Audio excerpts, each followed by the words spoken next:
He don't have to listen to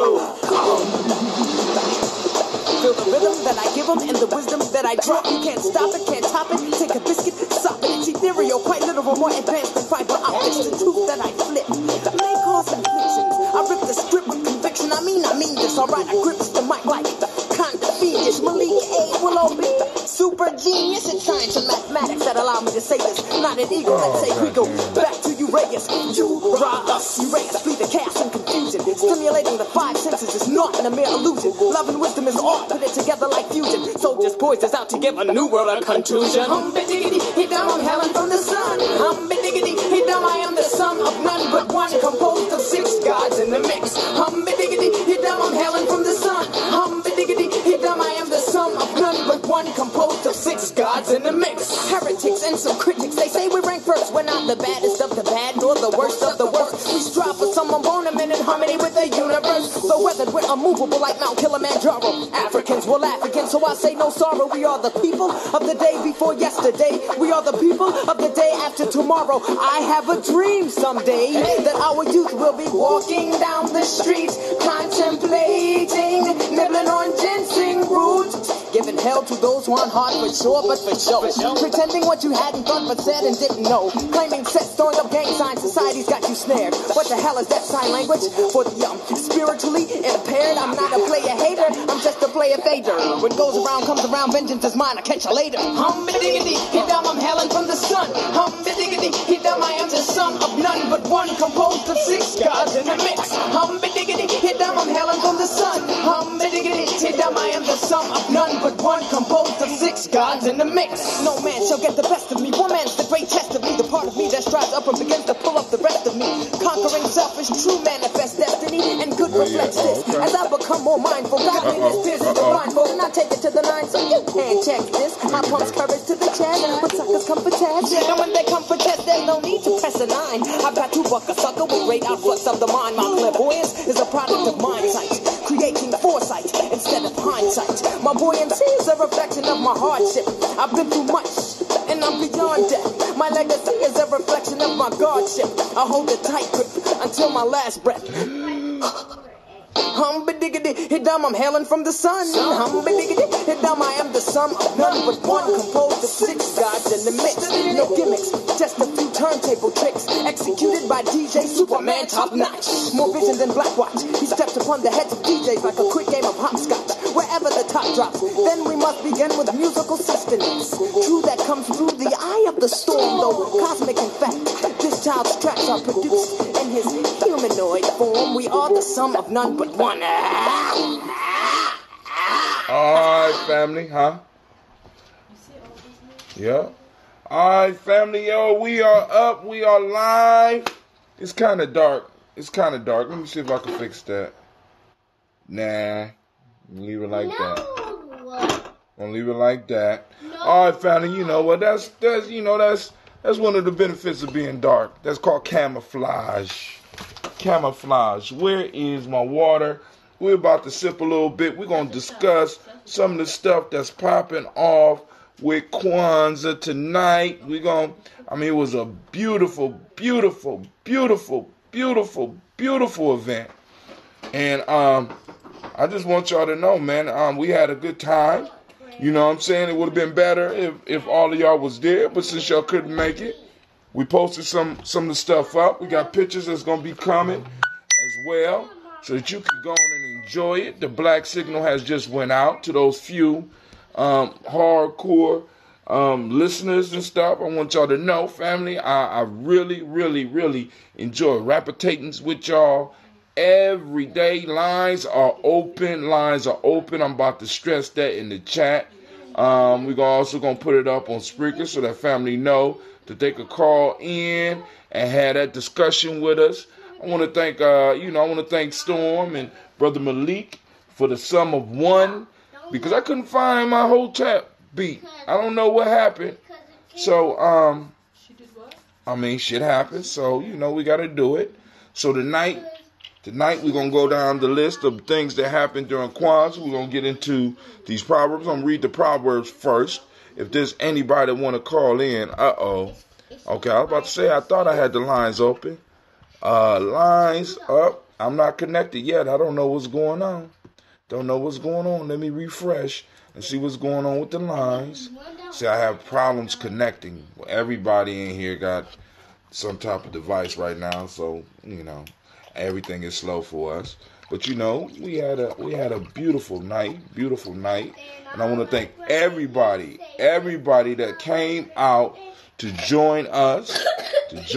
I want to first off make sure we thank all of the people that performed. We want to make sure that people that came out and spoke over the last 2 nights. It has been beautiful. Brother Urema broke it down last night. The Dance Collective and the Drummer Collective did their thing yesterday. Tonight, BHB brought the young boys in. They did their thing. The Children Shall Lead Them Productions did their thing. You know what I'm saying? The Aquaba Drummers did their thing. And then they had the little fashion show. And everything was nice. We made the slight corrections that we need to make. One of the major corrections was with the sound. You know what I'm saying? I got to run into some family I haven't seen. And family I have seen and still was happy to see them again. The vendors was there doing their thing. Shouts out to Urban Gems because they was out there hustling the greens. You know what I'm saying? For those that got their ambrosia orders, I'm going to try to have everything together for you tomorrow so that if you want your bottles, I'm going to have about almost 2 gallons of ginger. I'm going to have Kwame's, and I'm going to have a whole lot of original. Family, it's hard work, and I'm not trying to turn Cleveland into a servant, you know what I'm saying? Because he could help me, but it's moving slow, so we're going to get those dollars. I also wanted to make sure that everybody knew that it was Sasha Mosh's birthday. She's our Kwanzaa baby, born on the day of Kujichagulia.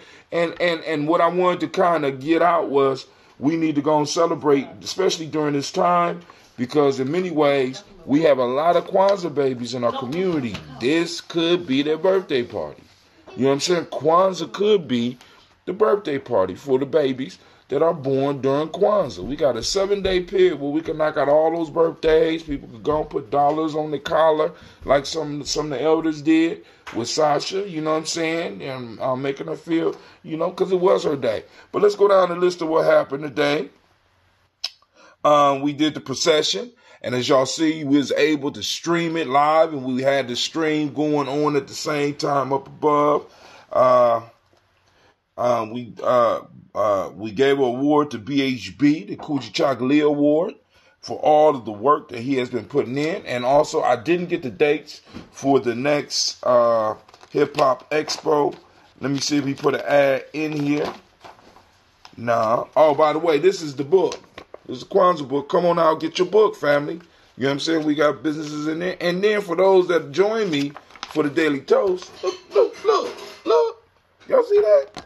Those all the names we read every day, family. And the list is only going to grow as our tribe grow. The list is only going to grow as the tribe grow. So, we've been having some powerful things popping off.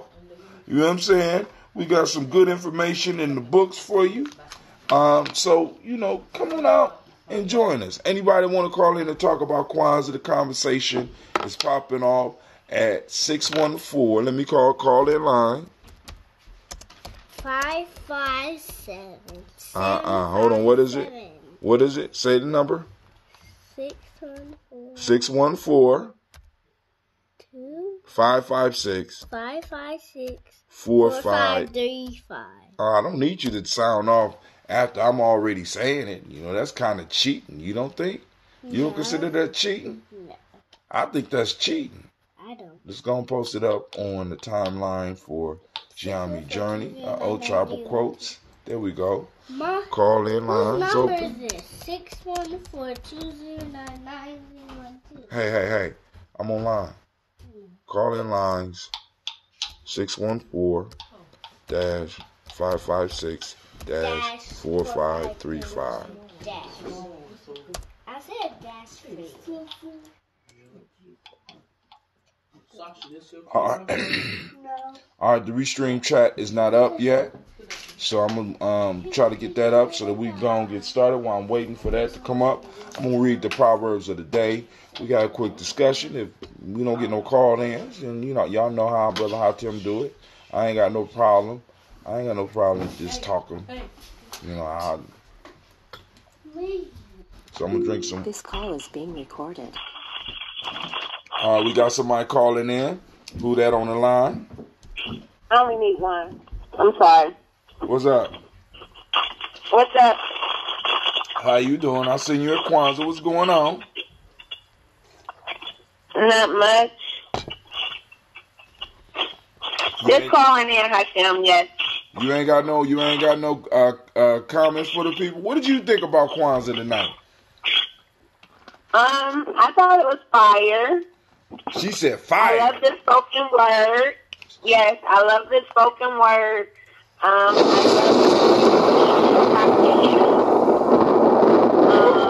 that's the thunder. I got the little thunder going. You see? The sound was better. Everything, it was awesome. So would you advise people to come on out tomorrow?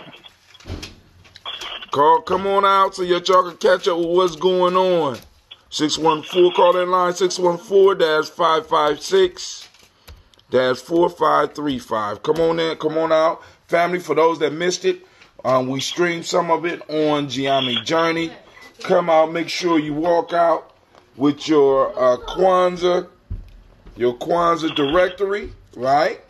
Then also, family, look, register. I need you to register. Listen to me. I need you to go and purchase a ticket for the raffle, right? Purchase a ticket for the raffle so that you can throw your name in the basket and possibly win this original piece of art that was done by Brother Ta'u Murphy. Beautiful piece of art. Decorating the book. Look at that. It's beautiful. And the pictures out there. Also, for those of you that are tuning in now, listen to me. You can sign up early for the third contest. Now, the first contest was won by Sister Tiandra. Sister Tiandra, when you come to Kwanzaa or when I see you, I got your prize. Check it out. She won the first one. The second one was won by Miss Sheila Sales. Right? Oh, my God. So I got your... Well, I got to find your prize because I put it in Gina's hands last night, and I got to find it. I got the books. I just got to find other stuff. If I don't have it, I will replace it. Third prize that's coming up. It's a possibility that this one is going to be a big one, right? This one might be big because listen up, family. This is what's going on. I spoke to Brother Mayo McKindy. He may be sponsoring this one. So this might have some gear with it, right? I'm going to leave it at that. So all you got to do is to text Kwanzaa 365 into 77292. I know some of y'all like, Brother Hakim, we already did. You got to register each time for each contest. So soon as you put that in, a question is going to be sent to you, a very simple question, a Kwanzaa-based question that you can go and get, you know what I'm saying? Get the question right and be entered. Right now, I'm looking for the Kiswahili word. So don't just type in the English word, type in simply the word. Take the off, take any other extra words off, just type in the word. Because some of y'all are being put out the competition because you put things like the before the word or you putting in long sentences. No, it's a one-word answer. I want you to be qualified because I had at least 3 people today that messed up on they will say stuff like it's called Kanara. I appreciate you using your full lexicon. I appreciate it, but family, you need to cut it short. We just was joined by somebody else. We about to have this conversation pop off. Who is this and where you at Kwanzaa tonight? This is Shaka. You wasn't at Kwanzaa. What's going on, my man? Man, I wasn't at Kwanzaa tonight, but while y'all was at Kwanzaa and BHB had those kids doing what they was doing. How you know and I saw that BHB? vibration. How you know BHB was there, man? Man, come on, y'all must have had a midget or somebody with the camera on y'all the entire time, man. That's good organization right there. That was our Tim. He know what's going on. That wasn't no midget. They were sitting on the floor, front row seat. Oh, see. People with what they need. That was how Tim. He know it was live. I was trying to get him to say it, Lady J. It's called advertising without patting yourself on the back. You know what I'm saying? Can you won't let a brother get no credit, but that's cool. It's cool. I understand. The hate is real. The hate is real. Yeah. I was working real hard today. Hey man, let me tell you something. While y'all was on that, I had one of the most substantial conversations, man, on my live on Facebook with Joe Berry. Joe Berry chimed in. Quentin Chestnut chimed in. I don't know if you remember him, but he became an outreach worker with Huckleberry House shortly after I did. And we was just talking about how we should all be over there at Kwanzaa, man. And I'm really trying to figure out how I can get some folk motivated to finish the week out in Columbus. I really feel like I want to slide down, and I talked to Joe. He want his juice, and well, you better get him before I do, because I'm about to have it tomorrow. Hey, well, I mean, but it ain't competition. We got it. We family. You know what I'm saying? But like I said, if you coming down, get him what he needs, because you got the stuff that's good for what he needs. Yeah. You understand? So, hey, I got something, man. I wonder if I could do this. No, I'm not gonna be able to do it on that phone. Hey, so here's the thing, man. I was able to put all of my guests in a little box on my live. I can't do it on my computer, but I can do it on my phone. Mm-hmm. FYI, I think it's a iOS thing. Fuck iOS. Don't be trying to advertise. I know what you're trying to do. I don't care about your little janky iPhone. This Android. Matter of fact, I'm about to. Should I cut them off? All those that's on Android. Should I cut them off for trying to slide us? Y'all can try, but y'all can try, but it's Android, right? Hey man, you better watch your tongue, you little young buck. Man, let me tell you something. My son got an Obama phone. It happens to be an Android. I be trying to hang up on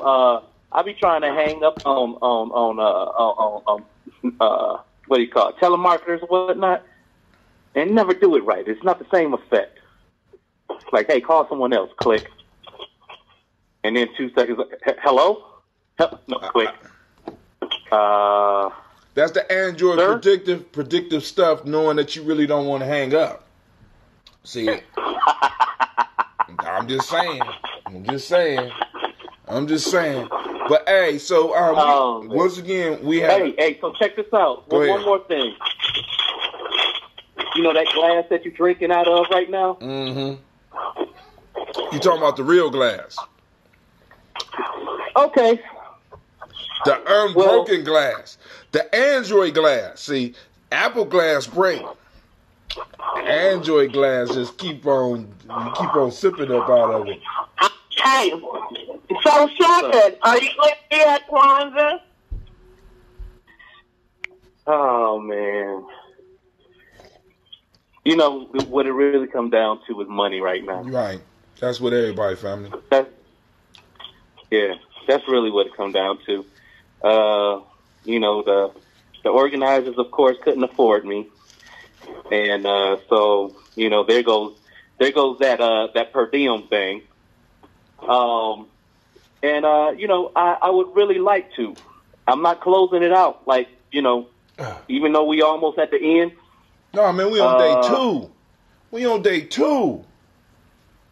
Okay. Yeah, so I'm thinking that's there's a very high probability that I will, especially since, I got a message in my box tonight of a package that I've been waiting for a long, long time, and it might be a possibility that package will be ready to pick up and bring to Cleveland sometime soon. So we'll see how that works out. We will. Yes. So, talking about the package. We'll see. So once again, we'll see. For those that missed it, you can go to Giammi Journey. We got BHB up there. We got the Lady Drummers. I gave y'all a little sample. I ain't trying to accommodate those that don't want to come all the way out. But we were streaming live, man, on 5 different platforms. And just trying to make it happen because I want people to see that we do the damn thing up here with this tribe here up in Columbus, with these several tribes coming together doing this, man. And, I got to say this to you, too. Go ahead. When you have footage like you have tonight, even though it was taken on an Android and not like an HD scenario, I mean, it's good for online, like YouTube and stuff like that. But on nights like this, it's important that we have someone that's dedicated to the post-production and the maintenance of this stuff so that, like you say, we only on day 2. But if within 48 hours you was able to have somebody like take snippets, you right, bam, of what's already happened. Well, I could do that. Like highlight. I just ain't got time. I could do that. I could do that straight on my phone, but I ain't got time because I'm running multiple contests and managing stuff and arguing with people like Lady J all goddamn day. I don't listen. My plate is full, but like I said, what did you say about Lady J? I'm sorry, I zoned out. I said she was very beautiful, and it's good to have her on the show. You know what I'm saying? Listen, man. Okay, Listen, man. I go to my seat, right? Because I was helping Elder Tony today. I go to my seat. Guess who's sitting in the primary seat of the engineer? I mean, just out the blue.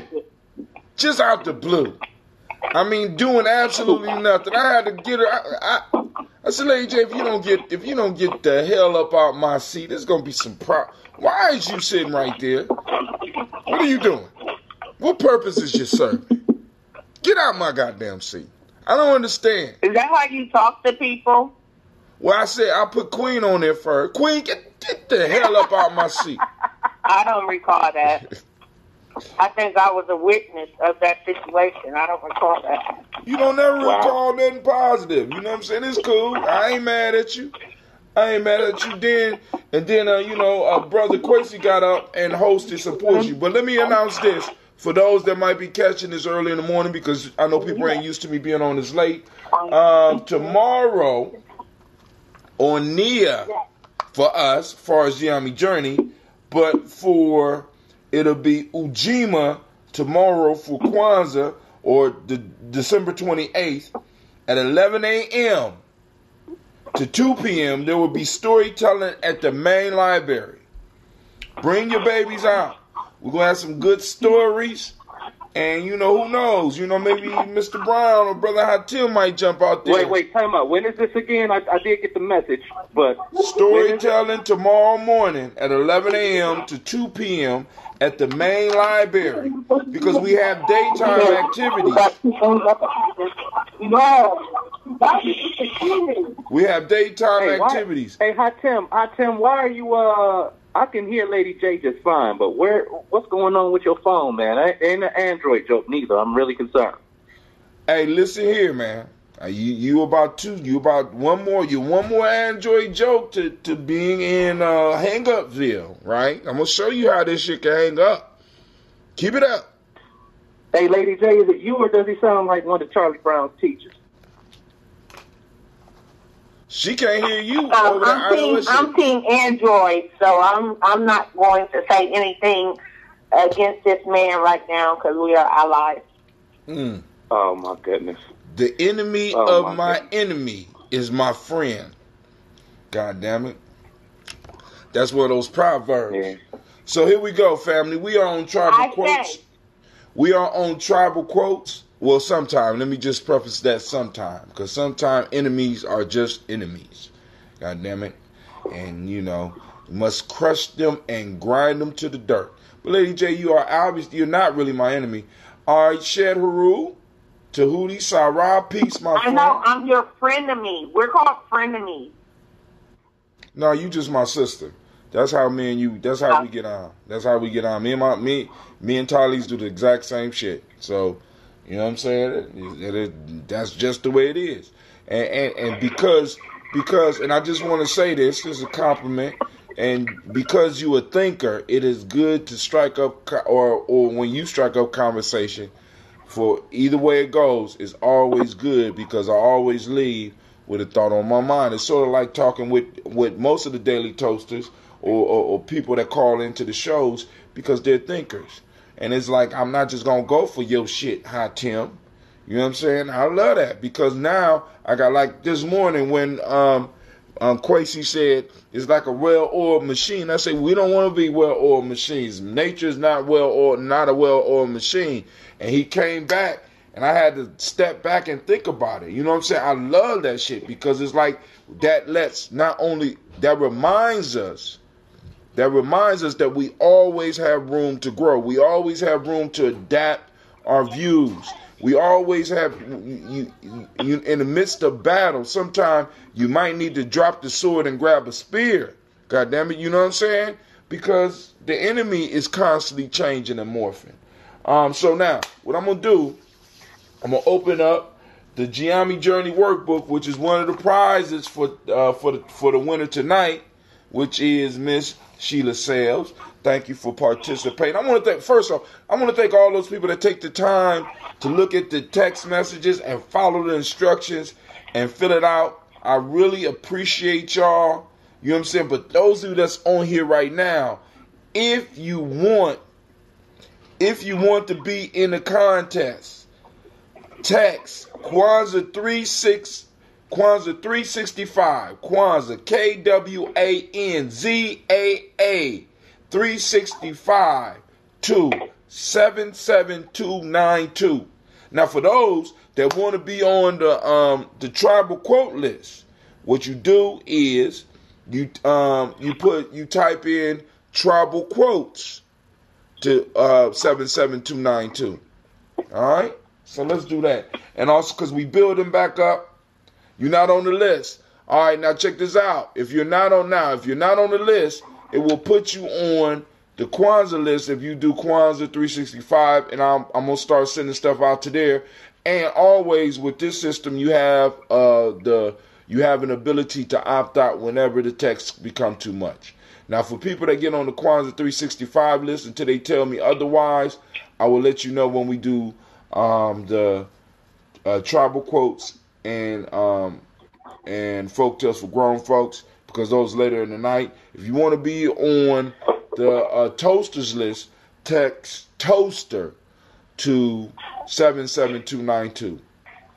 Toaster to 77292, and you can be on the daily toast list. And this, now, as far as health-wise, 5 days out of the week, unless we on vacation, because right now we in time outside of time. We in a no time zone right now. So you catch me when you can, but soon as the new year begins, somewhere within the first couple of days, you will start getting those texts at between 5:15 and 5:30, so that we can get up and we can salute our ancestors. And once again, those that got the book, those that got the Kwanzaa book, if you look in the back, you see the list. It was nowhere near this big last year. We read every last one of these ancestors' names. If you want to get your ancestors on the list, family, become a toaster. You know what I'm saying? Those that are not a toaster, you could just text me the names. I got you. You know it would have been so dope today, Hatim? What's so dope, my dear? Man, it would have been so dope if you would have read off those daily toaster names during that ancestor call. That would have been super dope. But that would have been a 20-minute ancestor call. Got it. That would have been. You already got it down to a T. You know, I mean, because I could start the beginning, but I don't remember all of them. Now, what's crazy is, like, when I retyped this list, I started noticing when I was reading through, some names were missing. And I had to start like, and then what's crazy is I know certain people's ancestor lists. I've been reading them so long. I know the people that go with the list. Like I could start reading it right now, and I could tell you whose ancestors on a lot of them, whose ancestors they are. So it's like family. We are, when we read this, when we participate in this daily ritual, we are becoming connected. Your ancestors are becoming mine are becoming yours, and we are forming tribe based on ancestral lineage. But go ahead. You know what's live about that? Is that you need an artist to show how exponential that is. Can you imagine? Just imagine like the three of us, right? Mm-hmm. It's just because it's just us here. I'm not saying that we like the center of all the shit. All right, but I'm just saying, like you take a core, let's say 12 people, and you see us on the image like the Super Friends or like the I don't know DC, but like the Avengers, right? But then you see the little tree of these are my ancestors, these are yours, these are bam, bam, bam, and you know what I mean? And you start seeing how it grows out into like all the branches, the roots, rather. You know what I mean? Mm-hmm. All come up out of these individuals and where they are in position. That's what I'm seeing as you explain, and like how you see which of the ancestors came from me, which one came from Lady J. Right. You follow what I mean? Oh yeah. And what's crazy is I know yours too. When I get to your list, I know what's yours. Because now what's crazy about yours is that yours are separate. Because you was one of the first ones that responded, so yours are on the first list. Hasbury, right? And you got those on there, but then you had another group that you put on, and you had a story with it. So I remember that one because you put a girl on there that used to take care of Pharaoh when you would go to the restaurant. You know what I'm saying? I remember that shit. You know what I'm saying? And I know Lady J's because we spoke about it. Because one time I was like, Lady J, I only got one of your ancestors. She said, no, you got more of my ancestors. And then I had to reflect and go back and say, damn, that's right. You know what I'm saying? And I'm trying to know different people's ancestors because, like I said, I honestly believe that we connect. You know, they say blood is thicker than water. And one of the things that we came up with in geometry, we say blood is thicker than water, but spirit is thicker than blood. Because there's certain individuals that I am closer to because of our spiritual connection than even some of the people that are related to me by blood. By what we, you know what I'm saying? And it's a powerful piece. It's a very powerful piece. You know what? And when you go back, if you ever had time to check out, because that was a long ass live I just did. But one of the things that I discovered, man, and one of the things I thought I'd bring up, because his name is on the list. Did you know that between Quentin Chestnut and Terrell Dunbar, I handpicked both of them to be outreach workers at Huckleberry House? No. Yeah. Did you know that Terrell Dunbar was an outreach worker before he passed? No. I thought he was working on the railroad. He was. I'm saying that he worked with us though. He worked under Allen. I brought Terrell and this other brother in, and we were talking about that just then. But yeah, I don't know what your connection on this side of life is with Terrell, but man, one of the most phenomenal poet spirits that I met, like in the community, who was able. I mean, man, I don't know. He had a gift. Oh, man, I brought him to do some workshops with me, and I mean, he's just absolutely captivating. He was cold. He had a piece called Kuumba. You know what I'm saying? Because I remember one Kwanzaa I was supposed to read, and because this was when we was moving around, and I had a couple minutes to read. And I said, well, no, I'm not gonna read mine, but Terrell was happened to be there. I said, Terrell got this one about Kuumba, where he was talking about Kuumba as either as a little girl or, I mean, it was cold. I said, man, you got to do that shit. You got to get up. I see my time. You know what I'm saying? And we got to be able to do stuff like that and have stories like that so our children can see the importance of relationships and how each one of these individuals on the list has affected somebody right now that's in our life. Each individual on our list has left a print on somebody that's in our tribe that's active right now. And, you know, I like to think that our ancestors are feasting every day because we are sending energy on a consistent basis to them. You know what I'm saying? And they're just waiting for us to call when it's time for action. Because right now, remember, I don't know if y'all remember, but we used to read and be done in like 2 minutes. Now the list is 12 minutes long. That's why I couldn't read like that, Lady J.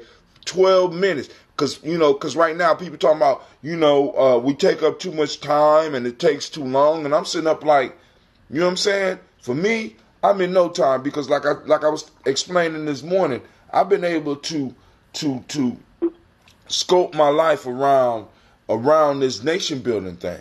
So when it was time to go to Simba, I was able to go to Simba and not necessarily even have to get paid by Simba because I was able to work out situations where I would go for years, I would still be able to have an income to support my home. Because I've been blessed. My ancestors have been blessing me because this is what I'm supposed to be doing. I'm following my path. I mean, I done traveled all over the country. I done traveled all over the world doing this shit. And every time I do it, it's been by the blessing of blessing for what I do. Because a lot of times people would just invite me to places and Simba would send me places because I would be able to actually do libations. A lot of people be like, people don't even understand that in other cultures, this shit is, this is the real. You know what I'm saying? You go like, I remember I was at a conference in California and the Native Americans did a prayer ritual that lasted 2.5 hours. We was standing on our feet. Some people had to go to their plane and we was holding hands and they started toasting the 4-legged, the 2-legged, the no-legged. You know what I'm saying? And it went on and, we were sitting around and, you know what I'm saying? But because, boom, then they asked me to do libations and stuff like that. So the whole piece is people don't even understand how powerful this small little bit of time we spend doing this every day, how powerful this is. Because we have not even seen the doors open yet. But they are opening, family. I'm just letting you know, 2019, we moving into the year of communication. We are right now in a year of cooperation. But at the end, as soon as that clock turned to 2019, it's time for us to start working on our communication. And once we start working on that communication, family, we're going to be able not only communicate with each other better, but we're going to be able to communicate better with our ancestors and be a little bit more clear on what assistance that we need from them while we in this plane right here working. You know what I'm saying? We're going to know what to ask for. But let me get to these, unless y'all got, anybody else got something else, because that was kind of I don't want to leave y'all out. Lady J had something to say. Now I forgot, of course. Well, you got to keep it in. That's that part of that getting old shit. You know what I'm saying? I understand. That never happens to me. But that happens to you all the time, Shaka. Be quiet. But I'm just gonna be clear. You don't come to no more functions without my daughter-in-law. I'm just making it. I'm gonna kick you out myself. I don't give a damn what she talking about. She needs to be in the place to be. You know what I'm saying? Especially after I paid that dowry. I already paid the dowry, so I expect her. You did not. I did too. You don't make me tell people how much the dowry was, because it's gonna be bad. Hey, if I come to Kwanzaa, man, you got to find some space to flex your capoeira skills. I help. I bring the band about. I was kind of hoping somebody would be like, I ain't did no capoeira in a long time, but I'm throwing it out. Somebody come to Kwanzaa, we'll find some time to throw it up there. And if you can kick my ass, good luck. Because I might be rusty, but I'm old and I'm tricky, and I don't like being embarrassed. So we're going to have us a nice... Man, hold on. Let me say this. You and BHB probably about the same age, and he's still like the best breakdancer in Columbus. BHB was up there. He was going with them little young boys, wasn't he? I love that shit. Oh, my goodness. Oh, my goodness. And, you know, it made me feel real good, especially that last swipe that young boy did, because it looked just like how BHB would have did it.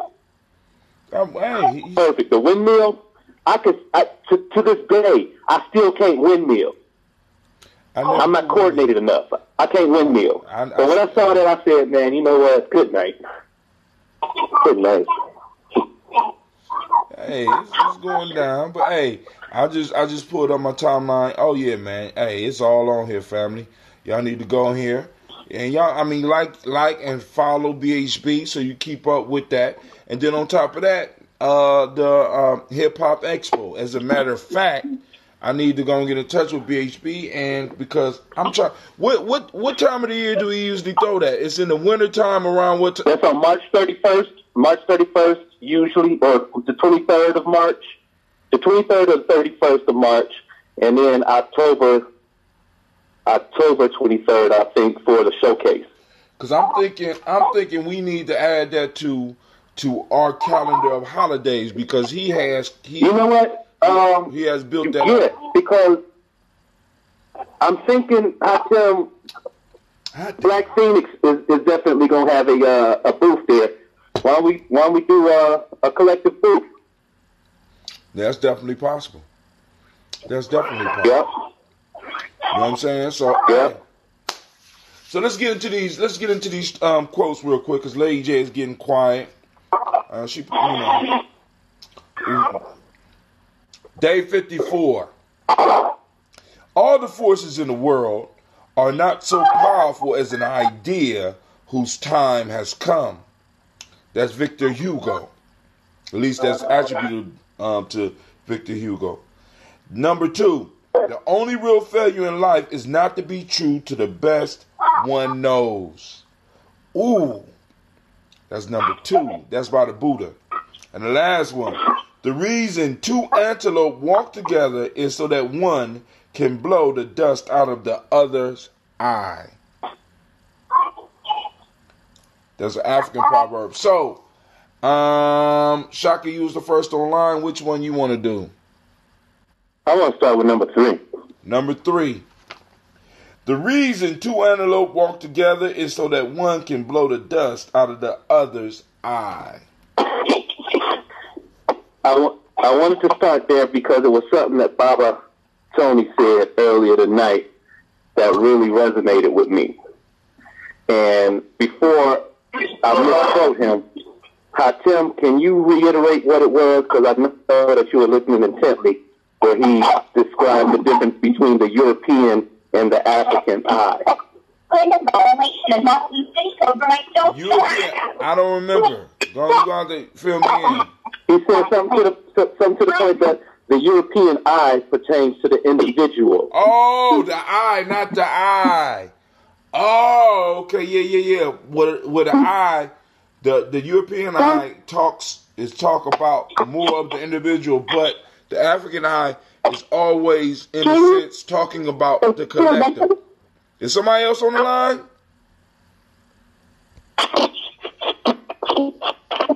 That's Lady J. Oh, that's Lady J? Girl, you need to stop going to them bars. Come on now. Got drunk people talking on the mic. But all right. But yeah, one is more about the individual and the whole idea about the individual, but the African eye, or as part of our code, is more of a collective type piece, because I am because we are Ubuntu. I am because we are because I am. So we are representation. When we say I, it can't be It can't be in a European sense because that is not culturally who we are. You know what I'm saying? Because right. Because I'm known. Actually, we are supposed to actually be known by our family name, so that I am an individual expression of my bloodline. You understand what I'm saying? Like, a Pharaoh's name should be son of Shaka, or Shaka son.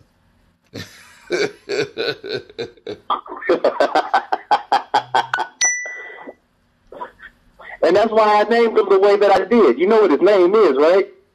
I know it's Pharaoh, but what is it? Pharaoh Shaka. No, it's not. You ain't. This nigga didn't just sing that shit. Pharaoh Shaka, Pharaoh Shaka. Yeah. So that's Pharaoh's. His middle name is my first name. So, and really, that's how, and in naming, that is how we transmit knowledge from one generation and one person in the bloodline forward. Because it's like in naming, we are trying to remind a person, or at least traditionally, we should be trying to remind a person of who they are and why they were born. Who they are and why they were born. So, because nation building, just does not happen in a moment. Nation building happens on a continuum of time, where past, present, and future are in a sense one.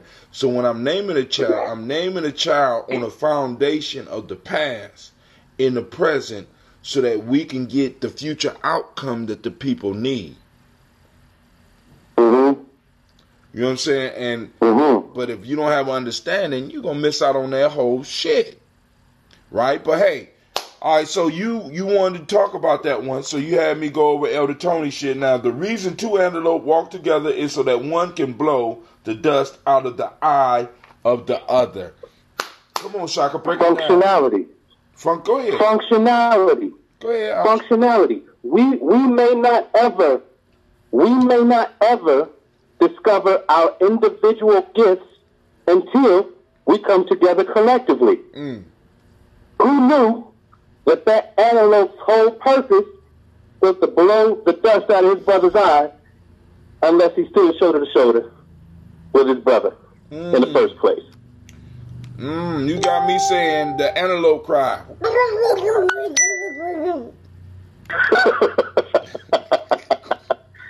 And that's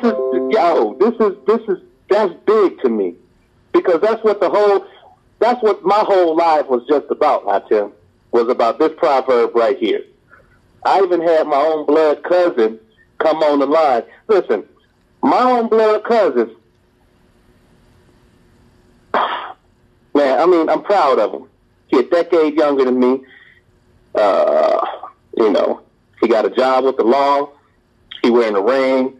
He got a family. He actually married a celebrity's daughter.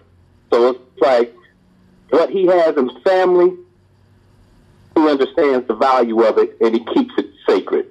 Now, when it comes to our family as a whole, he also realizes, like I did, that family ain't what it used to be. We don't have tradition like we used to. We don't gather at mama's house no more around the holidays. You understand? We don't do these things, and it's up to us to bring it back into context. And it took that conversation for him to realize, that's exactly what's necessary right now. You follow? Because I told him, I said, listen, when I was young, my father had the luxury of leaving me with his mother while he finished out his time in the military. I don't have that luxury. I don't have the luxury to delegate to family or to share the responsibility with family. Everything that comes out of my name strictly comes from me directly to my son. He does not get you know, and yes, even still today, he desires, and I desire for him, to have a woman in his life to be able to bring balance into our world. Because when I blow down on him, he needs somebody to go to say, hey, your father is right. But, you know what I mean? But someone who's able to empathize with him. He ain't got that right now. I got to switch channels, like, right then and there. Let him know, like, yo, I just blew down on you real hard, and I'm telling you some real shit, but Daddy loves you, and I hope that you receive that. And really in his heart, a lot of times, the way I blow down on him, man, he be wanting a hug so bad from somebody, but I feel like if I gave that to him right then and there, it might nullify everything that I just said. Right. And that's sticking right now. You know what I mean? So yeah, we need family to be able to reiterate those principles so that he can see that other people respect the principles that I practice. Right now, he doesn't see that, and that's something that comes with family. You know what I mean? Right. Family. Let me tell you this though. What happens with us, because it genuinely, what I realize is that you as a nation builder, myself for the path that I'm chosen, and our families is typically only one. And we're the ones that are kind of like an outcast because we don't believe the same way as our families do. You follow? So when I came back to my grandmother's house and I wasn't going to church, oh, Shaka worshiping the devil. You know what I mean? Shaka worshiping some other shit. He don't believe in Jesus no more. Let me get his room. You know what I mean? So it's like, it's real. It's very real. Yeah. You want to weigh in? I forgot where I was at. Don't worry about Lady J. Lady J, you want to hit that one before I get it? Because you know I'm going to smash it. No, I'll listen for you. Says, scatter it to the wind like my enemies. All right, family, here we go. So let me read it one more time for y'all. The reason two antelope walk together is so that one can blow the dust out of the eye of the other. Now that might sound very insignificant, but going back to what Shaka is saying now, because we're moving into the principle tomorrow of Ujima, collective work and responsibility. Collective work, right? How do you get shit done? How do antelopes survive? They survive as a collective. They don't survive as individuals. What does a lion try to do? A lion tries to separate them. So in a sense, in order for them to adapt, nature has made it possible so that they can adapt and have social networks. And that social network is held together by something very simple as possibly helping the other one keep the dust out of his eye, because that small piece of dust that might be in that antelope's eye at a certain position might block this antelope's vision from seeing a lion coming up on the collective. So not only by the antelope keeping each other's eyes clear, not only do they save their own life, but they save the life of the whole damn group. Collective work and responsibility is also called Ujima. By practicing that principle, antelopes will be able to outlive lions, and in many cases live better and safer than lions, because they have the ability to keep each other's eyes clear, because it's the eyes and the other senses that allow them to stay one step ahead of the lion. I know some of y'all going to be like, the lions is killing them. No. Are they really? Let's look at the fact that most of the lions that y'all be worshiping and talking about you going into beast mode, most of them motherfuckers, they don't do nothing but get those individuals that are alone, too old, or too sick. These motherfuckers is eating motherfuckers that are practically dead. But when it comes to young antelopes and young gazelles and shit like that, they're not getting them. They're getting the old. Oh, they're getting the feeble. And Go ahead. I mean, let's be real about it too. And for anyone who did not to this day watch The Last Lioness, I'm telling you, you're missing out on one of the greatest cinematic. And it's real. It's not acting. It's real. It's real animal. So you saying the lioness is not acting in it, man? They ain't following the script. What's it? You said the lioness. You said the lioness ain't following the script. Is that what you saying? The lioness. No. Listen. So here's the whole piece. In The Last Lioness, this lioness with her cubs, she hadn't ate in like 2 weeks, and her cub is suckling. Yo, her titties dry, right? She gotta eat, and she looking over at a herd of wildebeest, and she see a little wildebeest at the end. Now keep in mind, she ain't got no pride. It's just her, and she go as as an individual and try to snatch this little one, and the big wildebeest start, poking her with the horns, getting her way. They ain't scared of her. When she came back with the pride, the strategy that they used to be able to get the biggest one, miraculous. So the whole piece that I'm saying to you, even in that, we have to look at real numbers. The reality is that 50 years ago, there were over 350,000 lions in the world. Today, because of us, there's less than 20,000 lions in the whole wide world. And also because of us. Not only just because of us. Shit, let's keep it real, man. Listen, if lions was as good a hunters as motherfuckers is saying, you have people that build their whole careers up talking about how vicious the lions are and how good they are and how you should structure your life on a lion. If that was true, they would eat good every day. The average lion eats between every 3 and 5 days. Not because they full, is they got to be able to strategize on these faster, quicker, and in many cases, smarter animals.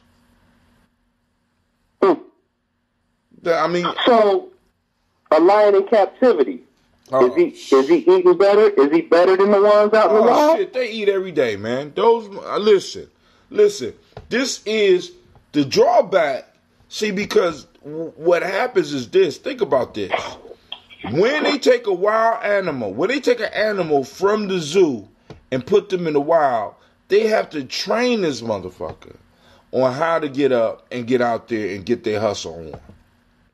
And we have to realize that when we try to build tribe, we are trying to build tribe with domesticated motherfuckers.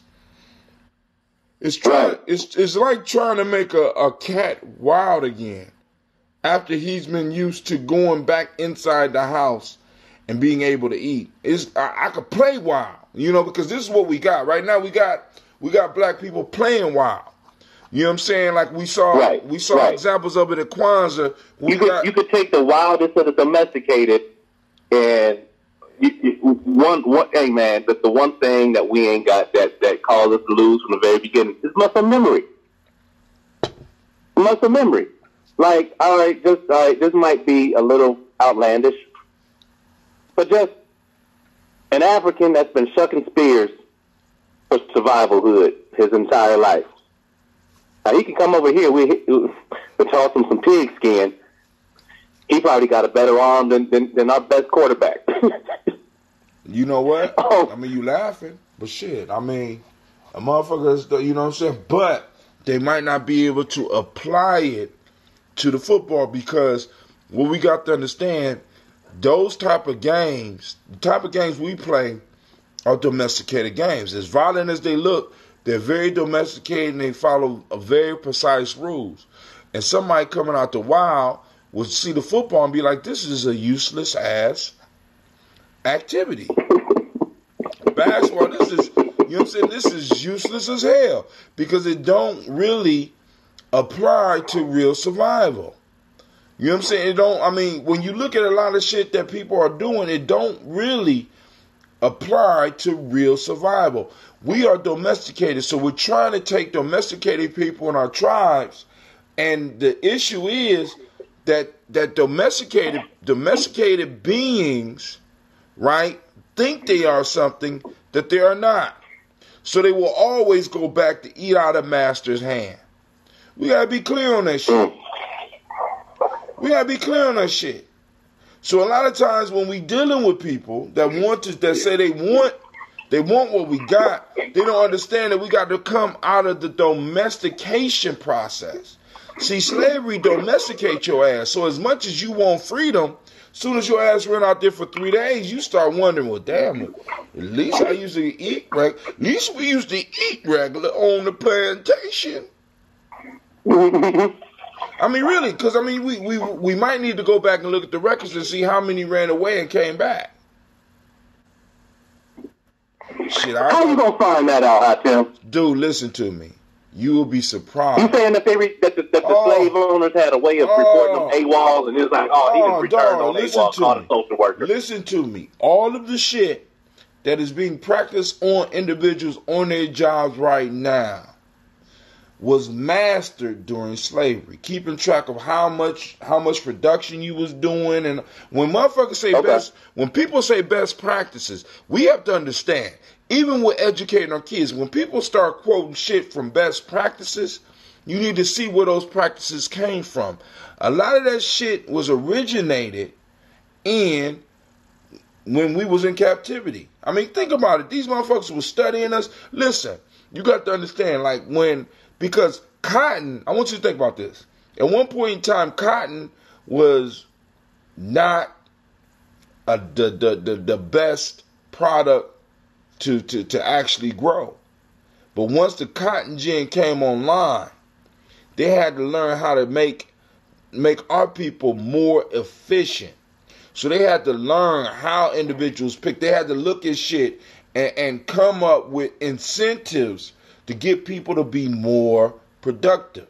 And during that process, they was able to take the skills that they got from that process and apply it to other best practices. So when motherfuckers are talking to us about best practices, we need to start asking them questions about where these best practices came from. Because a lot of the whole idea of this whole best practice movement, in many cases, this shit came right off the slave plantations. Because these motherfuckers took us from being able to pick 1 pound of cotton, because cotton is a hard-ass product to pick, to where motherfuckers is getting 50 pounds a day. You know what I'm saying? You know what I'm saying? And we have to really understand when people be coming at us with this shit. This is what I'm saying, as black people, and understanding and utilizing this proverb, not only, because one of the things that keep lions at bay is that lions, when they look at these herds, they see large groups. This is why they don't run into the middle of the motherfucker, because they see large groups of motherfuckers, and if a lion get caught up, why these antelopes and gazelles and water buffaloes are stampeding, they are going to get ran over. Why? Because they look at them as one organism. That's why they always hunt on the fringes and get those motherfuckers on the fringes and the edges and the sick, the old, and the dying that can't keep up. Let's keep it real. So when we are being attacked, we got to understand that it's important that they individualize us. You know what I'm saying? You are working 4, 5, 6, 7. Your social security number is such and such, such and such, such and such. Because you are an individual. You don't belong to a group. So once I isolate you, I could train you to do exactly what I want. I could domesticate you. I could make your existence uncomfortable but livable. So you can't imagine living any other way. So most people can't live the lifestyle that we're talking about because they're comfortable. I can go to the fucking grocery store and use some stamps or take a couple of pennies and get this food, not realizing that I could take time and do a little bit of work for myself and grow the shit.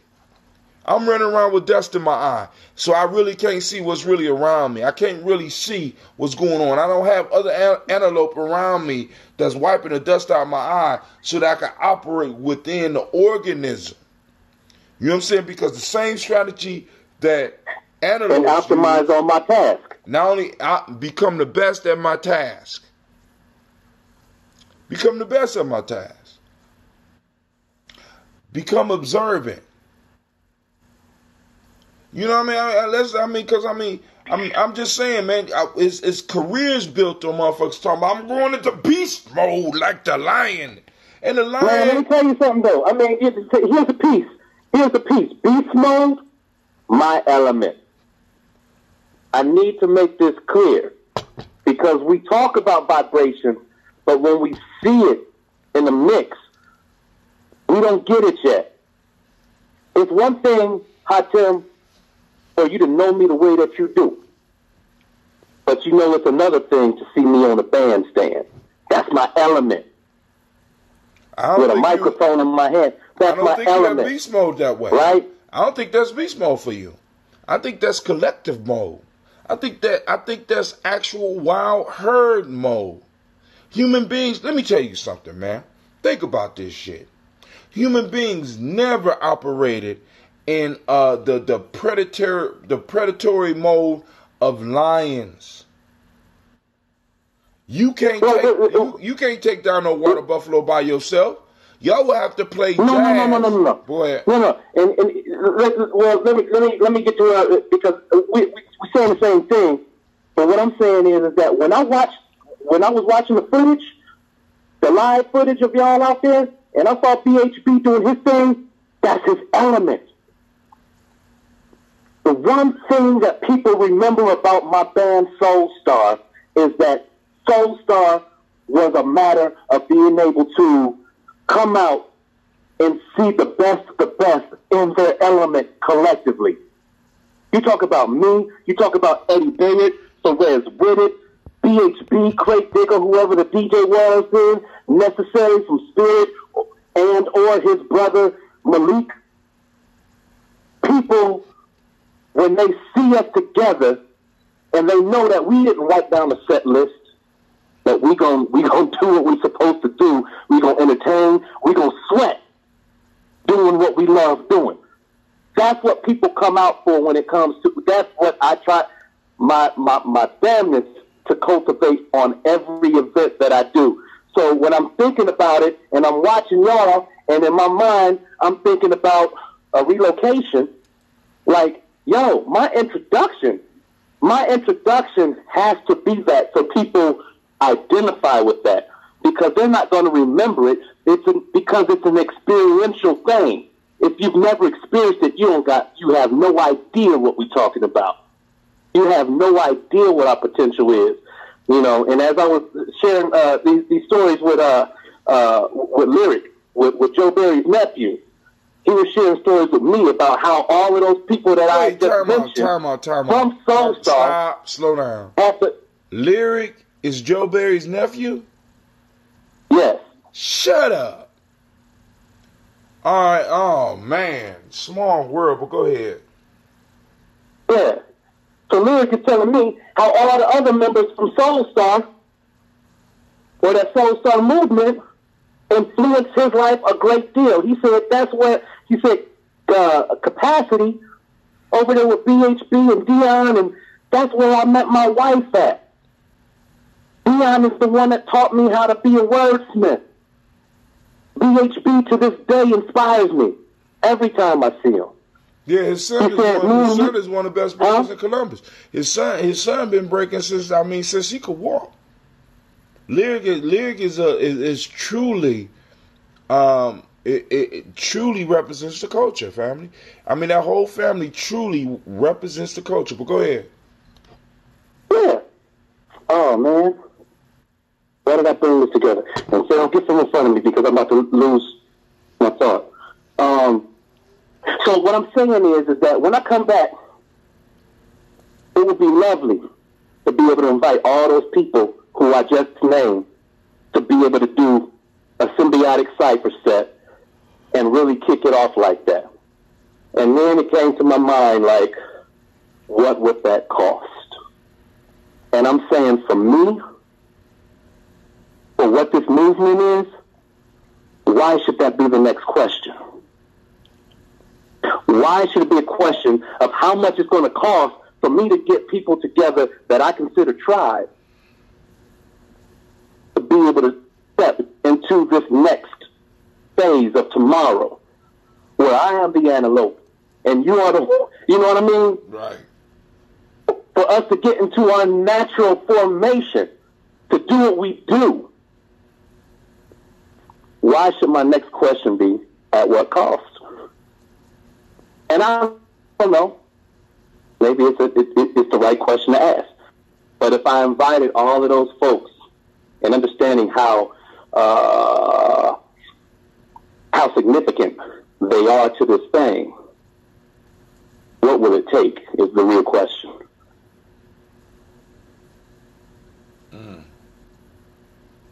All right, fam. Hey, Lady J, you still on the line? Cause you awful quiet. She over there. I know where you at. I'm on the line. I'm listening. So you want to say something about this one before we move to the next one? Cause I'm gonna let you move. Yeah, I want to do the second one. Go ahead. Will you read it again? I'm gonna read it. You ready? Yes. All right. The only real failure in life is not to be true to the best one knows. The only real failure in life is not to be true to the best one knows. I'm sorry, it's cutting out, Hatim. The only real failure is not to be true to the best one knows.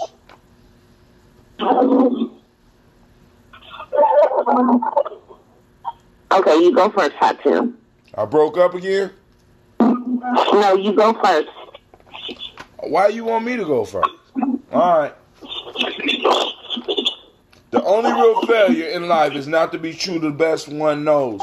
Now, for me, what I hear in that is not living our principles and falling short of what it was we chose. We fall short in life. Girl, turn that, go on mute.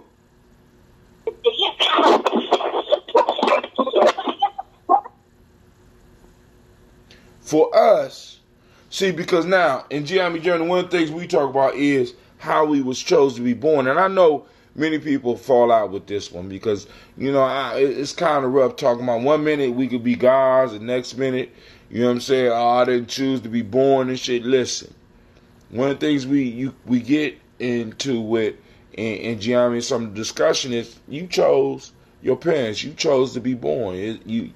There's a reason for you being here. Why did you choose these parents? What lesson were you supposed to get from them? We all chose to come here to share certain gifts.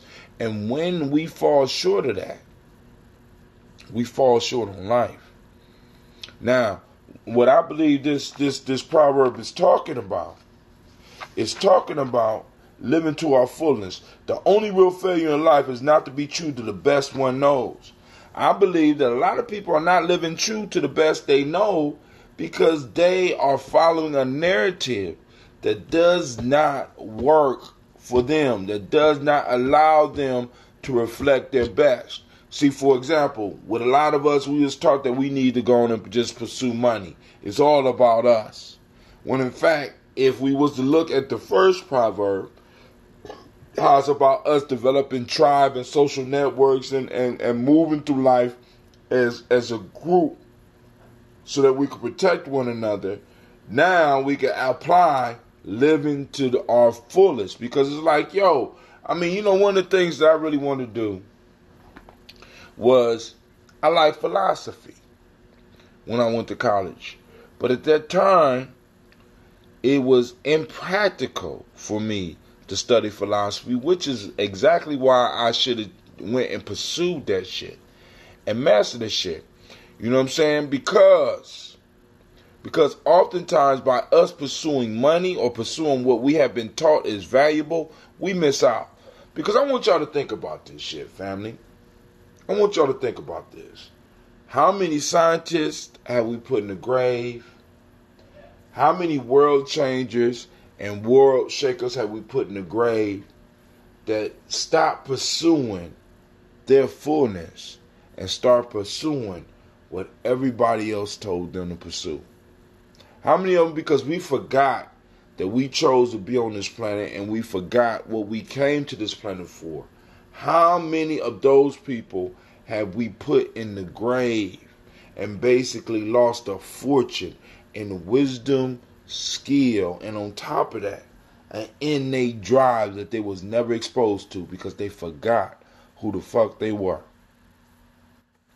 Actually never, and when I say forgot, it's like they came into this life and got bombarded by this life and forgot who, what, and where they were.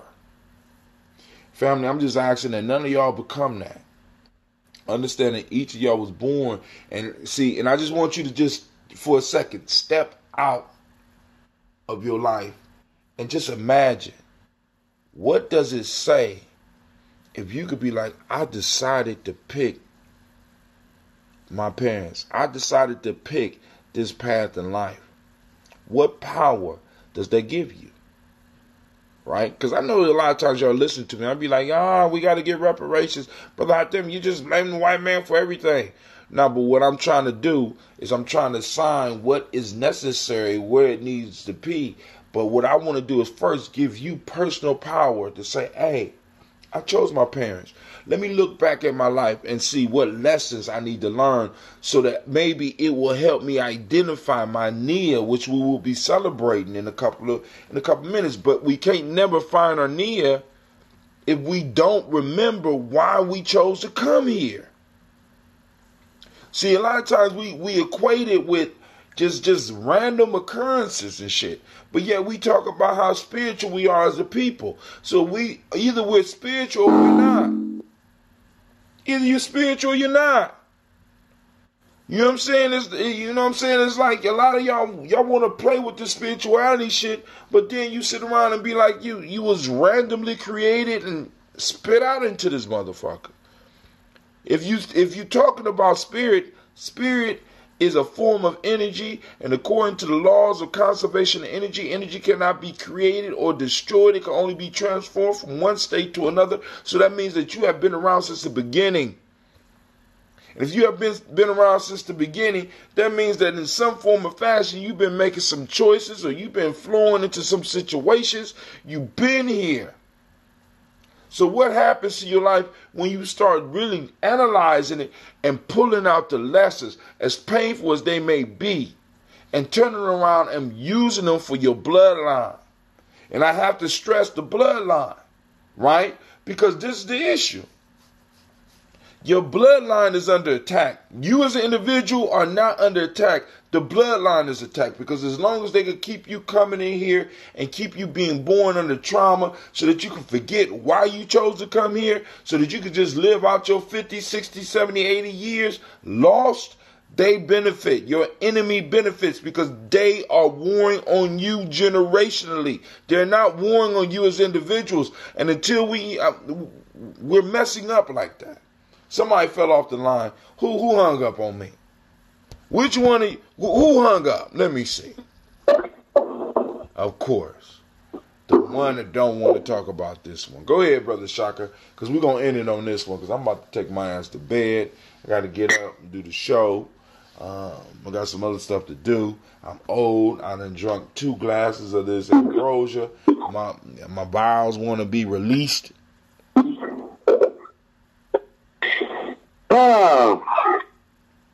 My brother.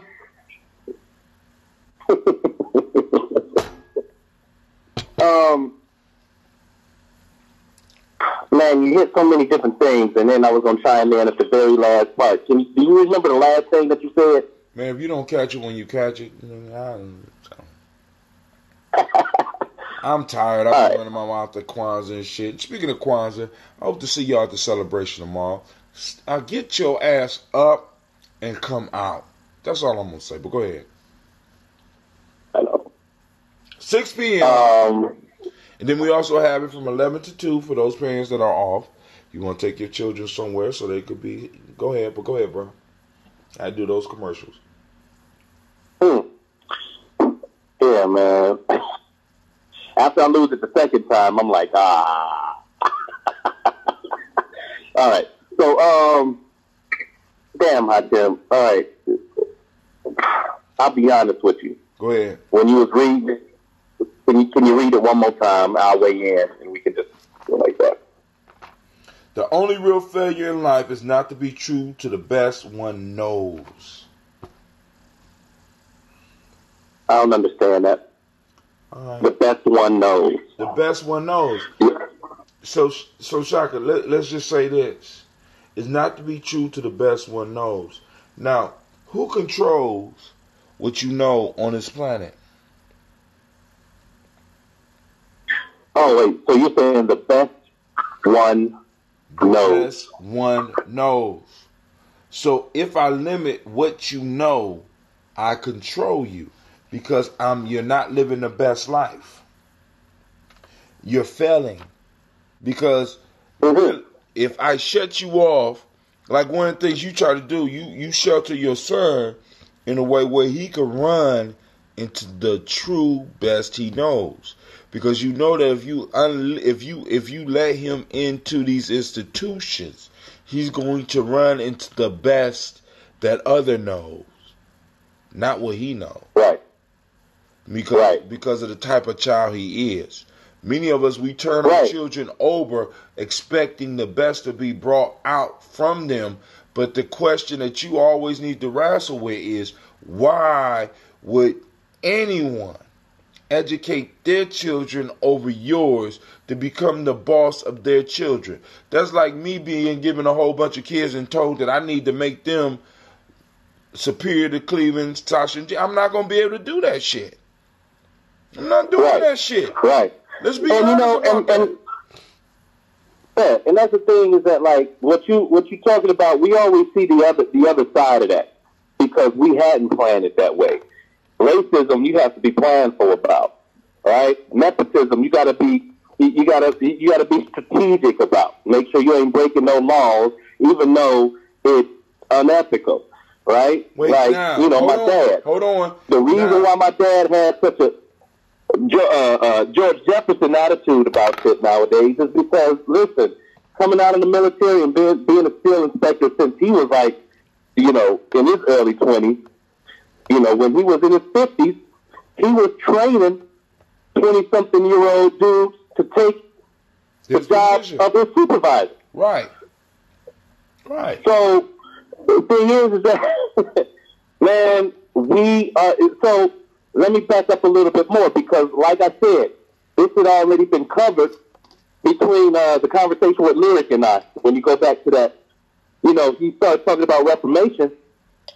And, I didn't know. He said a lot about his father, like he never knew his father. And Joe Berry says that Lewis's father was his cousin, but they were so close that they called each other brothers. Right. And so, when Lewis was mentioning Reformation, because of what has been taken out of our communities, we're talking about the crack epidemic and what was taken from him, including his father, because of that epidemic. He said there should be reformation. And I said, Lewis, we are the Reformation.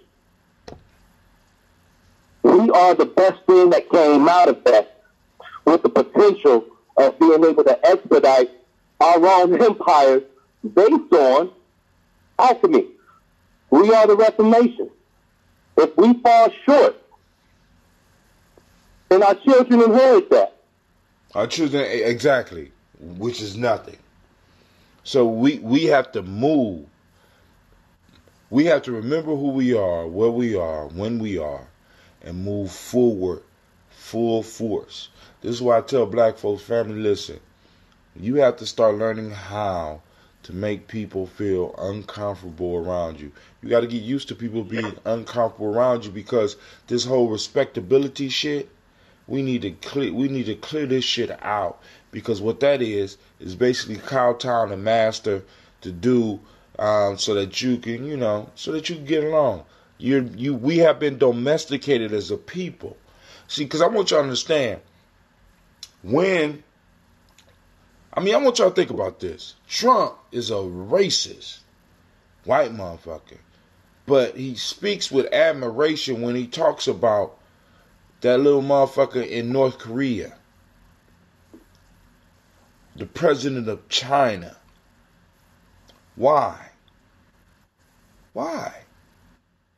Because they present a threat to whatever you know what I'm saying? He can't just roll up on them and be like on some bullshit. Hold on, homie. I got my own. Listen. I'll start threatening your people and I'll fuck up your whole image. I'll attack your motherfucking country, whether I'm going to win or lose. One of the things you start realizing about bullies after dealing with them is that, I tell people this all the time, bullies don't want to fight. They just want to win. That's it. When they have to fight, all that taste is right out their mouth. If you don't believe me, look at Vietnam. Actually, look at the Korean War. Bullies don't want to fight. They just want to win. So what we have to understand is that we are being bullied. And we have been we chose to come. And we chose to incarnate in this place at this time. And it's time for us to start operating in our best, so we can stop living this failure shit. Because every time we fail, we put our bloodline farther and closer to the abyss of destruction. By us allowing people to feel comfortable around us, everybody, when we walk in the room, need to feel uncomfortable. From immigrants to motherfuckers who claim they blue-blooded American. Motherfuckers need to feel uncomfortable when we walk in the room. All these motherfuckers about to demand some shit. And we're going to have to give it to them. That's the mind state that I want everybody around me to have when our children walk into a room. These motherfuckers about to demand. I think that's one of the things that is becoming a lot more clear, man. I spoke on this earlier about how, like, I'm glad that you were able to introduce Brother Wakeso, because, that whole emotional competency piece is very important. If we're not honest with ourselves about the emotions that we're experiencing and what makes us uncomfortable, and being able to put a name to our discomfort, whether it be fear, anger, sadness. The thing is that we won't be able to read those emotions when it comes to other people. So, if you can imagine the expression on somebody's face when we move in, and just because of our presence, they've lost already. They lost, but we be having motherfuckers on the ropes about to knock their ass out, and we pull back. We've been doing that shit for thousands of years because of the common humanity, because of the moral imperative. What I'm saying is, family, we don't know nobody's shit. We're just being honest. I mean, look. Remember the movie So Crazy? Mm-hmm. You remember when they put Richard Pryor and Gene Wilder in the same cell with Butterbean? Butterbean, yeah, I remember that. Remember how uncomfortable they was at first? Right. And what did it take for that to change? And when it did change, what did that emotion change into? I don't know. I can't remember that back that far. You remember movies like that, nigga? Break it down. Well, see, I asked because, like, if you've ever been in that situation where it's like, man, I'm locked up with a bully. I'm like right in this dude's proximity. I'm so uncomfortable. The thing that breaks that is when you feel like you got to end with that person. Are you a Browns fan too? Man, do I love the brown. Whew. You know what I mean? And then they start trying to find commonality with you. Right now, but see, now that's more respectability. But what happened when you were able to intimidate that motherfucker in there because he starts to feel uncomfortable too? Or you realize that the reason that he fucking with you is that he may feel uncomfortable in the first motherfucking place by you being there. Right. You know what I'm saying? We be playing with politics and economic. We playing respectability shit when everybody else is. I'm just trying to get the best deal that I could get, and if I could fool your ass into thinking that I'm not scared of you or whatever, I'm gonna get the best deal I possibly can. You know what I'm saying? I'm gonna get if I could rob you, that's what I'm gonna do. If I could take your motherfucking cupcakes, like Martin Lawrence said. You ain't taking my shit without no that was Eddie Murphy. Without consequences and repercussions. Right. Consequences, and even though he got knocked the fuck out, right? He stood his ground. People started respecting him because he's like, yo, this motherfucker, shit, it wasn't easy. Because like I said, bullies in most cases, they don't want to fight, they just want to win. And when you don't give a motherfucker an easy win, you know what I'm saying? This is what I try to talk to him about. You don't give him even if he could beat you, if you don't give him an easy win, they won't fuck with you no more. Hold on, stop. Right. Hold on. Okay. I think one of my kids was watching some shit with screaming and shit. I have to be very wary around this neighborhood. But family, I got to go. Because I got to get up and I got to get over here to this library. I want my children to catch, at least the babies to catch the storytelling. And, you know, I hopefully I got somebody there because there is some books, uncirculating books at the library that I would like to take a couple minutes to look at. And it's kind of hard to look at that shit when you got your daughters constantly calling your name. But anyway, family, I want to thank everybody for tuning in. And I want to remind you that you are now part of the congregation of the mighty. And say, this is Giami Journey Media.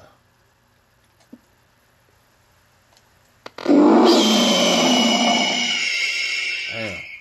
And this is a 100% production. This has been another episode of Tribal Quotes.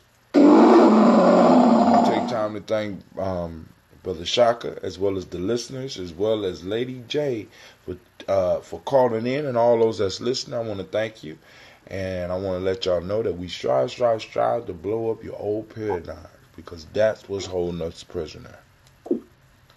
And I'm out.